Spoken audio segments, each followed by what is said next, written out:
les choses ne vont pas dans une entreprise, les actionnaires changent les dirigeants. Vous entendez ça à la bourse des fois, quand ça ne va pas, on change les dirigeants. On ne cherche pas à savoir si c'est celui d'en dessous qui est responsable. C'est nécessairement la responsabilité des dirigeants. Or, qu'est-ce que vous pouvez constater de l'évolution de la Martinique au cours des dernières années? Eh bien, la Martinique est la dernière de la classe de tous les départements français d'outre-mer. Comment mesure-t-on cela? On pourrait dire, oui, ça ce sont des propos de très tôt. Eh bien, ça se mesure avec un certain nombre de chiffres. Ça se mesure avec l'évolution du chômage. Les 5000 emplois, c'est 5000 chômeurs en fait de plus. Voilà la réalité du constat que l'on peut faire de la Martinique. Et donc, quand on regarde l'évolution des chiffres du chômage à la Martinique, on constate que le chômage a augmenté plus rapidement que dans les autres départements d'outre-mer.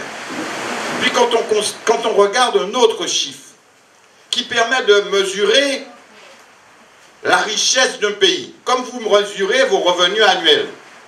Quand vous faites votre déclaration d'impôt, vous déclarez que vous avez gagné tant sur l'année. Comment mesure-t-on la richesse d'un pays?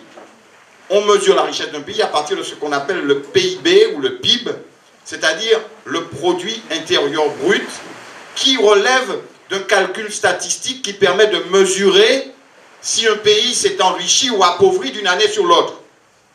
Bien mes amis, sur les 10 dernières années, les 11 dernières années, le taux de croissance de la Guadeloupe a été de un peu plus de 11% de plus que celui de la Martinique. C'est-à-dire que d'une année sur l'autre, la Guadeloupe s'est enrichie de 1% de plus que nous. Un autre élément qui doit vous interpeller, c'est qu'aujourd'hui, la Martinique est en récession. En récession. Récession, ça veut dire quoi? Ça veut dire exactement comme si on vous disait qu'on a diminué vos revenus d'une année sur l'autre. On a 0,5% de moins de richesse à la Martinique que l'année dernière. Alors évidemment, c'est plus ou moins également réparti. Certains se tirent mieux d'affaire que d'autres, mais on le sent bien, chacun d'entre nous, on sent bien que ça ne va pas. Alors ça ne va bien nulle part, c'est vrai. Mais la France arrive malgré tout à avoir un taux de croissance positif. La Guadeloupe arrive à avoir 0,7% de croissance, c'est-à-dire que la Guadeloupe est un petit peu plus riche que l'année dernière. Et elle est 1,2% plus riche quand on compare avec la Martinique d'une année sur l'autre. Alors, vous me direz, oui, c'est la fatalité, c'est comme ça. Eh bien non, il faut que ceux qui dirigent ce pays rendent des comptes. Et il faut que vous soyez conscients qu'autre chose est possible. Il faut que vous soyez conscients qu'avec une autre politique, autre chose est possible. Et il faut que nous soyons conscients et que nous disions partout que les choses peuvent changer. Alors, la première étape, je ne veux pas être trop long aujourd'hui, parce que je développerai bien évidemment tout cela avec nos amis. La première étape, c'est que nous produisions, que nous provoquions les conditions du changement. Si nous voulons changer, il ne faut pas être naïf. Il faut rassembler. Il faut rassembler, et quand on rassemble d'abord sa famille politique.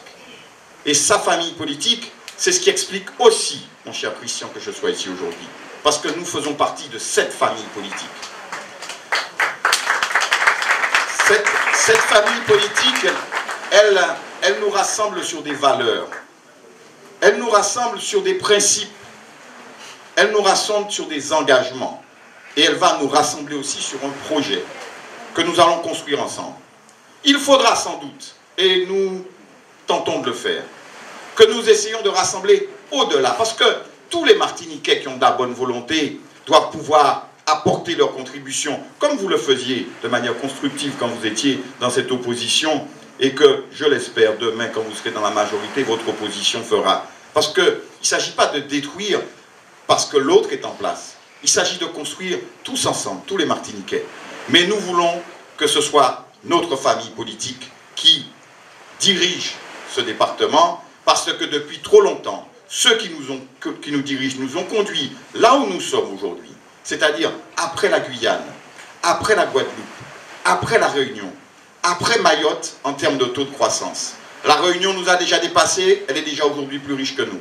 La Guadeloupe, pour la première fois depuis qu'il y a la colonisation française, puis la départementalisation, pour la première fois dans l'histoire de ces îles, la Guadeloupe est aujourd'hui globalement plus riche que nous. Elle est un peu moins par tête d'habitants parce qu'elle a plus d'habitants, mais elle a maintenant dépassé le produit intérieur brut de la Martinique globalement.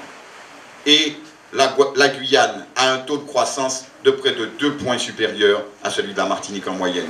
Alors vous avez compris que ça ne peut pas continuer et que nous avons une responsabilité et que la première phase de notre responsabilité, pour vous comme pour les dirigeants, c'est de rassembler pour faire en sorte que nous ayons, pour ces élections, tu m'excuseras mon cher ami, je sais que tu es évidemment concerné d'abord par les élections municipales, mais nous sommes avec toi. Nous l'avons toujours été, nous continuerons de l'être, mais nous avons aussi, au-delà des municipales, et Philippe l'a dit, à rassembler pour que la Martinique ait cette alternative qui lui permettra d'avoir ce sursaut qui est nécessaire pour retrouver la voie de la croissance et donc de la création d'emplois. C'est à cela, mes amis, que nous devons tous travailler.